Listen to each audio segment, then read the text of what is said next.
na kuuliza Umar, akatalna Muhammada, je tumemuua Muhammad? Sayyidina Umar akamwambia la, wa innahu la yastami'u kalamaka al'an, tume hajafa, yasikia maneno yako hivi sasa. Abu Sufyan anasema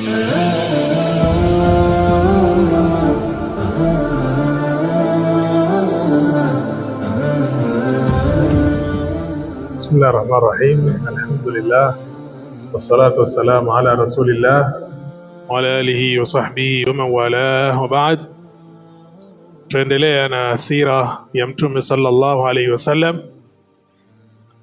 Wiki iliyopita tulizungumzia ghazwat Uhud, vita vya Uhud, tukazungumzia na ahdath ya ghazwat Uhud ambao leo tuendelea nayo, matukio katika vita vya Uhud.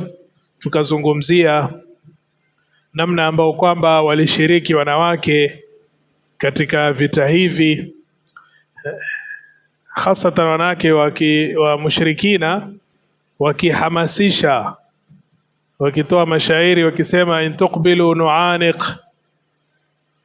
wa nufrishu namariq au tudbiru nufariq firaqa ghaira wamiq, na maneno mengine ambao kwamba ni kuhamasisha wale wapiganaji katika mushrikina dhidi ya Waislamu kwa sababu ya kisasi cha kushindwa katika vita vya Badri nyuma. Katika vita vya Badri wale vigogo wa Quraysh wengi waliuawa. Kwa hivyo Quraysh wakawa na hasira.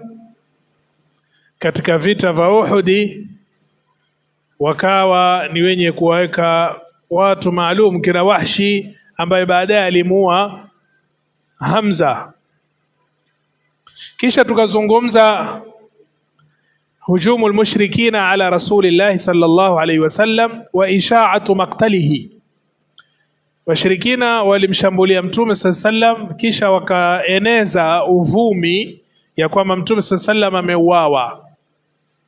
Na Mtume sallallahu alayhi wasallam katika vita hivi vya Uhud aliumizwa, alipigwa mawe Mtume sallallahu alayhi wasallam, akavunjwa meno yake, na Waislamu wakawa na mawqif na kumhami Mtume sallallahu alayhi wasallam. Kuna wengine walimhami Mtume kwa miili yao. Kisha tukazungumzia na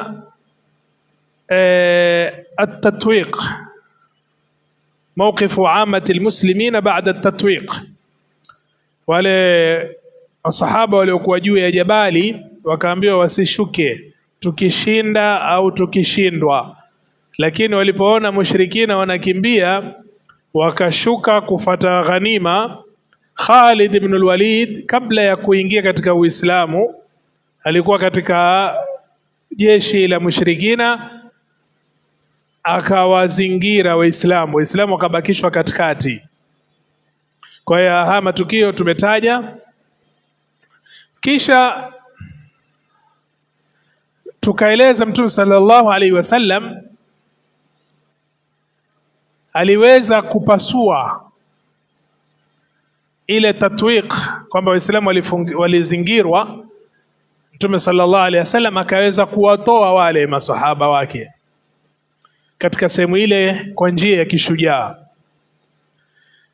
Walipotoka, na leo tuendelea sasa kutoka hapo, Waislamu walipotoka katika daira tatwiq ya kwamba wamezingirwa, Khalid ibn Walid alikuja kwa nyuma na wale waliokuwa wakikimbia wakarudi, Waislamu wakawa katikati wakazingirwa. Mtume sallallahu alaihi wasallam kisha baadaye alikuja akawatoa wale pale katika ile daira tatwiq.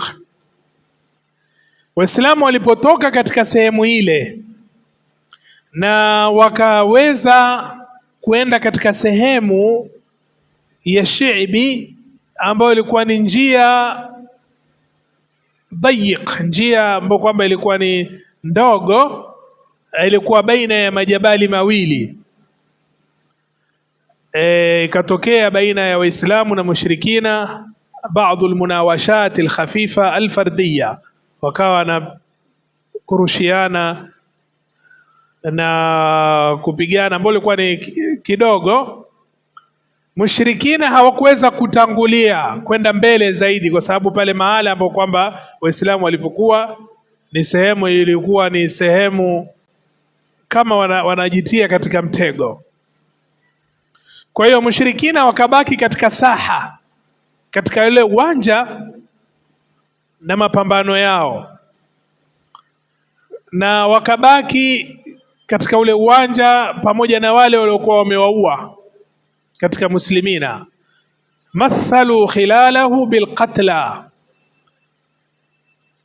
wakati huo wakaanza kufata wale waliouawa na kuwakatakata.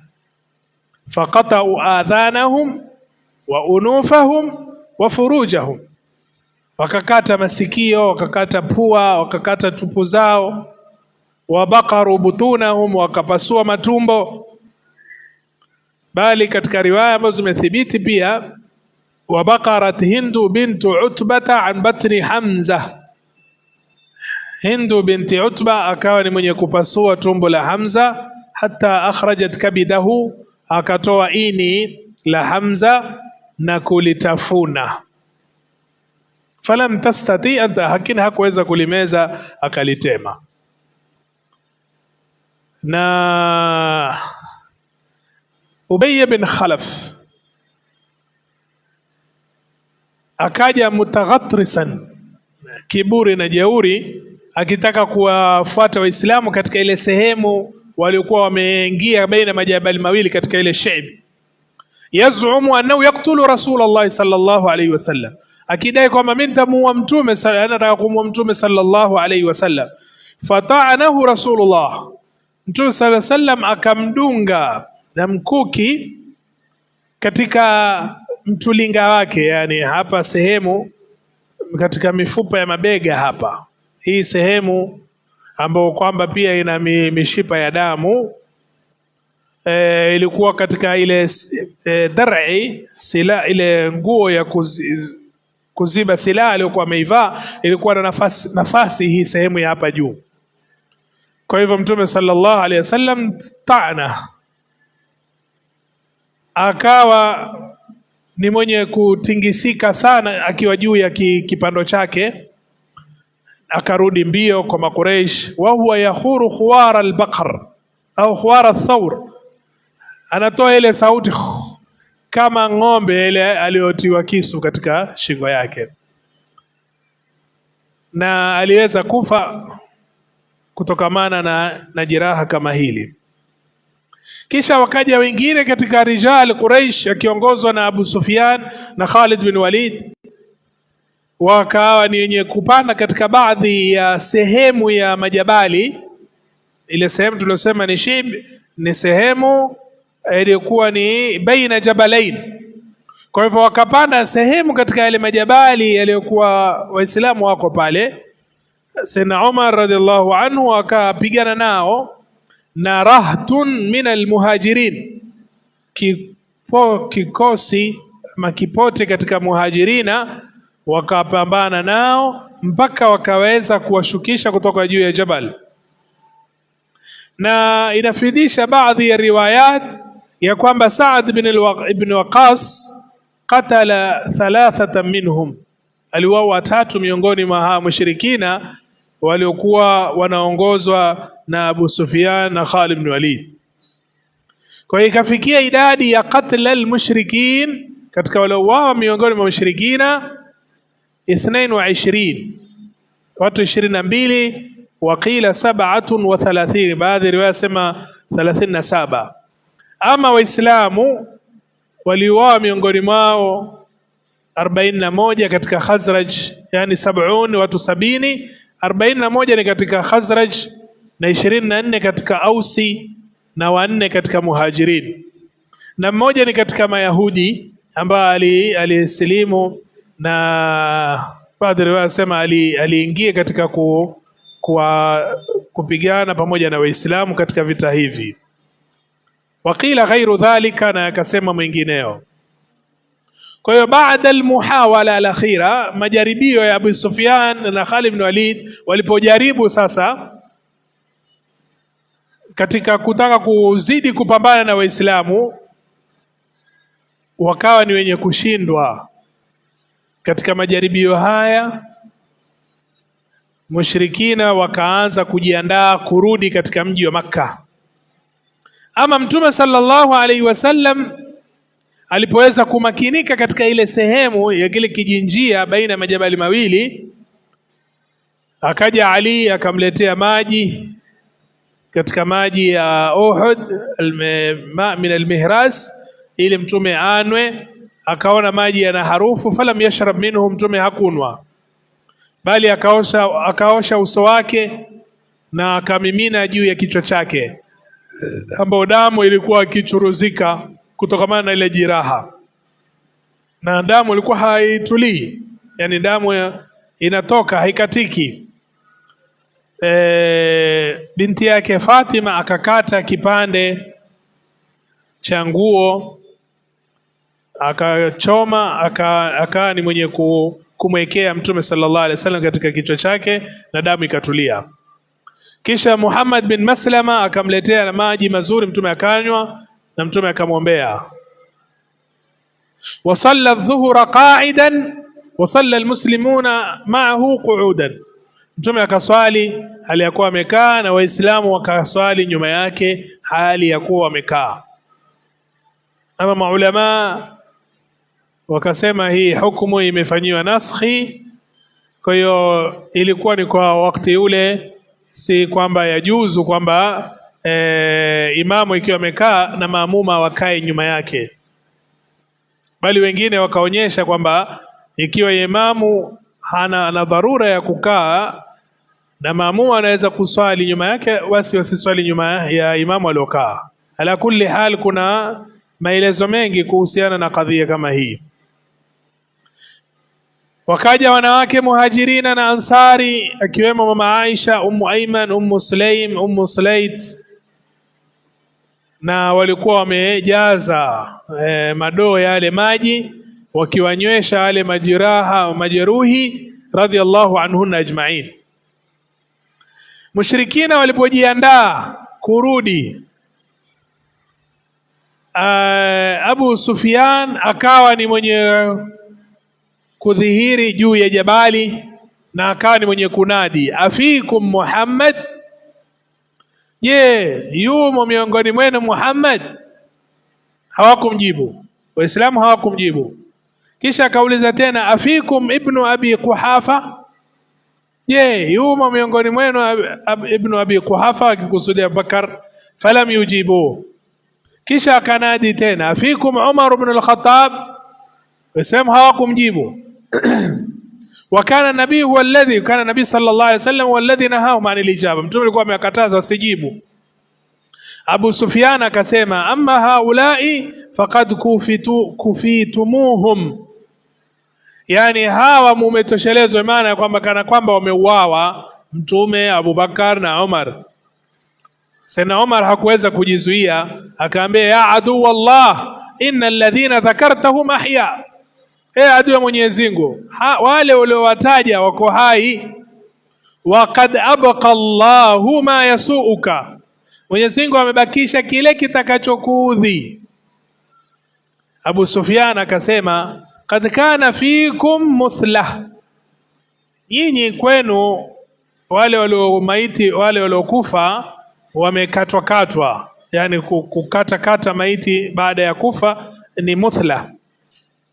Asema lam amur biha, sikuamrisha, kwa sababu yeye ndo alikuwa ni mwenye kuongoza kikosi hichi cha Makuraish.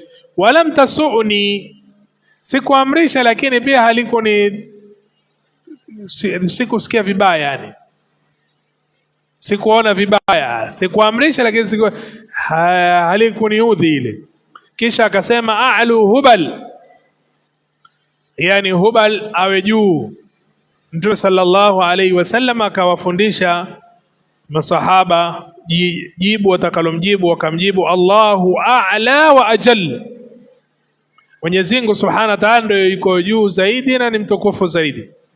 Kisha akasema Abu Sufyan, lana al-uzza wala uzza lakum, sisi tunayo Uzza lakini hii hamna Uzza, katika masanamu yao waliokuwa wakiabudu.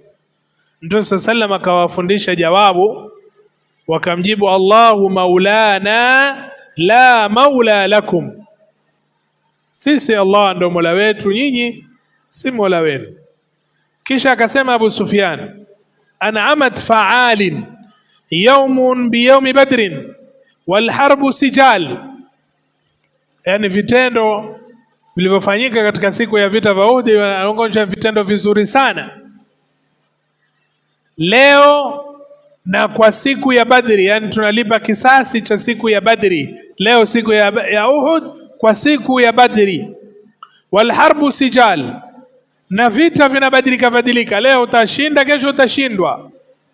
Faqala Umar radhiallahu anhu, la sawa, si sawa, qatlana fil janna wa qatlakum fin nar, waliouawa miongoni mwetu wataingia peponi na waliouawa miongoni mwenu wataingia motoni. Abu Sufyan akasema, innakum latazumuna dhalik, nyinyi mwadai hayo, laqad khibna idhan wa khasirna, basi ikiwa ni hivyo takuwa sisi tumepata hasara. Kisha daahu Abu Sufyan akamwita Umar, akaambia, anshuduka Allah ya Umar, na kuuliza Umar, akatalna Muhammada, je tumemuua Muhammad? Sayyidina Umar akamwambia, la wa innahu la yastami'u kalamaka al'an, Mtume hajafa, yasikia maneno yako hivi sasa. Abu Sufyan asema, anta asdaqu indi min ibni Qami'ah, wewe ni mkweli kwangu kuliko ibnu abi Qami'ah. Huyu ibnu Qami'ah ni yule tulioeleza wiki iliyopita ya kwamba yeye alipomuua Musa bin Umair akawa ni mwenye kudhani kwamba amemuua Mtume sallallahu alaihi wasallam, kwa sababu Musa bin Umair alikuwa na mfanano zaidi na Mtume sallallahu alaihi wasallam. Kwa hiyo alipoona amemuua akasema nimemuua Muhammad, kisha akapiga ukelele ya kwamba qataltu Muhammad, nimemuua Muhammad, habari kaenea. Sasa Abu Sufyan akahakikisha kutoka kwa Umar kwamba tumemuua Muhammad. Alipomwambia hatukumuua, akaambia huyu ibnu Qami'ah amesema ni mrongo, wewe ni mkweli zaidi kuliko ibnu Qami'ah. Kisha akanadi Abu Sufyan, inna maw'idakum badrul amil qabil, yani miadi yenu tukutane katika Badri mwaka unaofuata, yani vita vingine. Sasa Mtume sallam akaamrisha maswahaba waseme, naam huwa bainana wa bainaka maw'id, basi hiyo ni maagano baina yetu na wewe, mwakani tukutane. Kisha Abu Sufyan akarudi katika jeshi lake na jeshi likaanza kujiandaa kuondoka. Akapanda ngamia na farasi ikawa ubavuni mwake, na ikawa ni dalili ya kwamba sasa anaelekea Makka.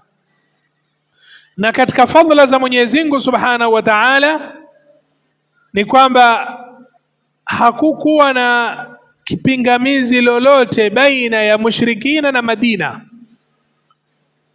Hakuna kitu chochote ilikuwa kinaweza kuwazuia wao waingie katika mji wa Madina, lakini Mwenyezi Mungu Subhanahu wa Ta'ala akaweza kuwazuia, wakarudi kutoka katika sehemu ya Uhud na wakaelekea Makka. Waislamu wakashuka katika ule uwanja na wakaanza kuangalia majeruhi na wale uwawa. Baadhi wakapelekwa mashuhada katika mji wa Madina.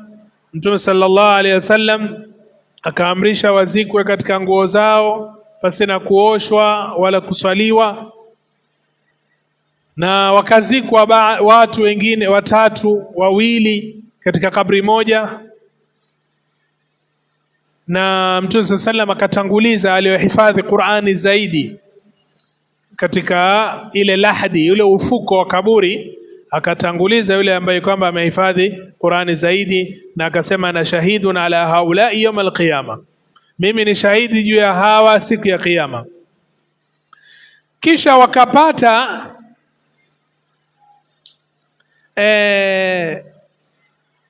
ile sehemu ambayo kwamba amehifadhiwa Handhala ibn Abi Amir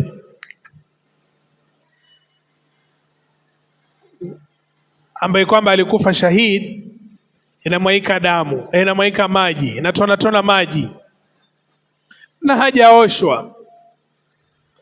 Mtume sallallahu alayhi wasallam akasema, innal malaikata tughassiluhu. Handhala, malaika wanamuosha. Na katika kisa chake ni kwamba Handhala alikuwa katika siku ya harusi yake, ndo ameoa, na aliposikia mwenye kunadi jihadi watu waende katika vita, akatoka, na alikuwa hajaoga janaba, akatoka mbio akakimbilia wa huwa junub. Kwa hivyo akafa katika vita vile, malaika wakamuosha na akapata sifa ya kwamba anaitwa ghasilul malaika, mwenye kuoshwa na malaika. Na labda mtu aweza kuuliza kwa nini akatoka kabla ya kuoga. Almubadara, masahaba walikuwa na kitu kinaitwa almubadara ila aliltizami bishar'i, kukimbilia katika kujifunga na sheria. Yani katika hivi vita vya Uhud kuna wengine walikuwa na tende mkononi, akamuuliza ya Rasulullah, je, waonaje nikiuawa mimi nitaingia peponi? Mtume akaambia naam, ukiuawa utakuwa peponi. Zile tende alizokuwa nazo mkononi akaziangusha, akasema innaha la hayatun tawila, ni maisha marefu, ni ile tende mpaka nizimalize, ni maisha marefu. Akaingia katika vita, akapigana mpaka akafa. Katika matukio mengi katika masahaba yaonyesha namna walivyokuwa wanajilazimisha katika kukimbilia katika kujifunga na taa ya Mwenyezi Mungu Subhanahu wa Ta'ala. Qibla kilipogeuzwa kutoka Baitul Maqdis kuelekea Baitullah al-Haram, masahaba kuna walipata habari wakiwa katika rukuu, wakageuka katika rukuu wakaelekea Baitullah al-Haram kutoka Baitul Maqdis. Ilipoteremka aya waliyadhribna bikhumurihinna ala juyubihinna, wanawake wateremshe mitandio yao mpaka juu ya vifua vyao, yani wavae khimar, wavae mitandio. Kuna wanawake walipasua pazia katika milango yao wakajitanda, hawakusubiri mpaka ndio sokoni kanunue mtandio, bali imeshuka amri hapo hapo kawa wanajitahidi katika kutekeleza. Ilipoteremka aya ya kuharamisha tembo na wakaambiwa fala antum muntahun, mumekoma, waliposomewa masahaba pale vinu walivivunja vilivyokuwa vimejaa tembo, wengine walikuwa na tembo mdomoni wakamwaga. Na matukio mengi ya mfano haya yaonyesha masahaba vile walivyokuwa wakikimbilia katika taa, katika kujifunga na taa. Na huyu Handhala aliposikia mwito wa kwenda vitani, hakupata nafasi tena ya kusubiri, bali alikimbilia katika taa ya Mwenyezi Mungu, na akapata sharaf ya kwamba yeye ni ghasilul malaika, malaika wakamuosha. Na wakawa ni wenye kufinikwa Hamza na Mus'ab mashuka ambao kwamba akifinikwa katika kichwa miguu inadhihiri, na akifinikwa katika miguu kichwa kinakuwa kimedhihiri. Mtume sallallahu alaihi wasallam alipomaliza kuwazika shuhada wale mashahidi na kuwaombea, wakawa ni wenye kurudi kuelekea Madina. Wakatoka wanawake ambao waliuliwa watu wao, akaraba zao, wakawa ni wenye kukutana na Mtume njiani. Mtume akawapatia ta'zia na akawaombea. Akaja mwanamke katika Bani Dinar, mume wake ameuawa katika vita vya Uhud, kakake ameuawa na babake ameuawa katika vita hivi. Alipopata habari ya kuuawa watu wake, akauliza, je, Mtume sallallahu alaihi wasallam, vipi habari Mtume sallallahu alaihi wasallam? Akaambiwa Mtume sallallahu alaihi wasallam yuko hai.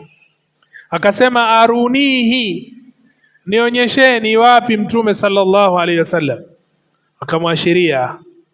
Alipomuona akasema kullu musibatin ba'daka jalalun, kila msiba baada yako Mtume basi ni msiba mdogo. Maana Mtume sallallahu alaihi wasallam yuhai, amekufa mume wake, amekufa nduguye, amekufa babake, basi kullu musibatin ba'daka jalal, kila msiba baada yako ni msiba mdogo. Msiba mkubwa ni msiba wa Mtume sallallahu alaihi wasallam. Na hivi ndivyo walivyokuwa Waislamu wa mwanzo, masahaba wa Mtume sallallahu alaihi wasallam, wakimtanguliza Mtume sallallahu alaihi wasallam kuliko nafsi zao, kuliko mali, kuliko watoto, kuliko watu wao, kuliko kila kitu. Na matatizo ya umma wetu leo na kurudi nyuma ni kwamba tumekuwa na mapenzi ya vitu hivi kuliko mapenzi ya Allah na mapenzi ya Mtume sallallahu alaihi wasallam. La, Waislamu wangekuwa na mapenzi ya Allah na mapenzi ya Mtume sallallahu alaihi wasallam, singekuwa tumepiga hatua ya mbali sana.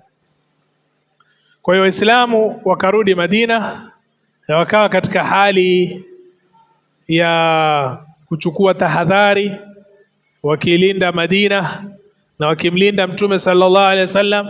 Wamechoka, wana majiraha na wana huzuni na wana machungu.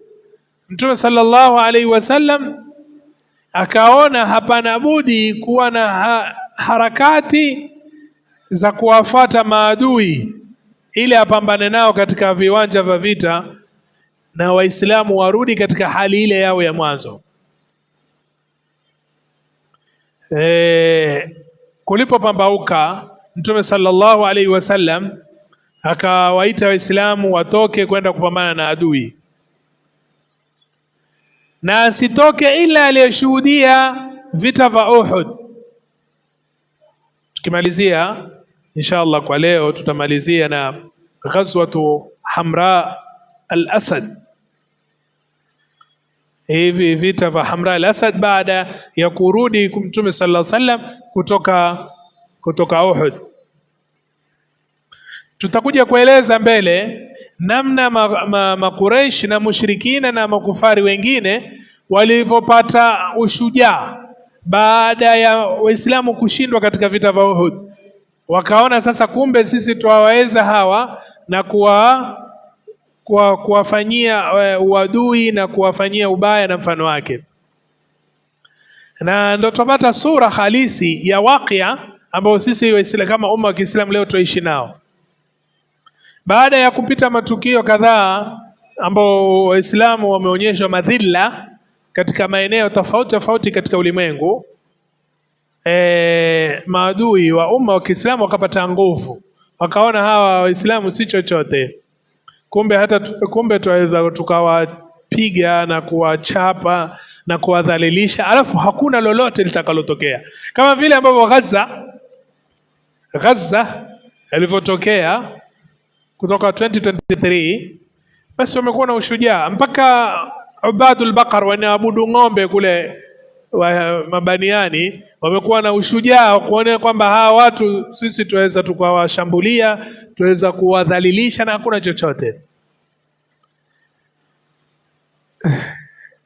Na Mtume sallallahu alaihi wasallam alipoona katika vita vya Uhud kumetokea kushindwa kwa hali fulani, kwa sababu Waislamu hawakushindwa kabisa, kwa sababu walibaki katika ile shibi na wakapambana na mushrikina mpaka mwisho. Ikawa mushrikina wako huku wanatoa maneno na Waislamu wako huku wanawajibu, wao wanasema na Waislamu wanawajibu. Tofauti na Badri ambao kwamba walikimbia kabisa wakatoka katika viwanja.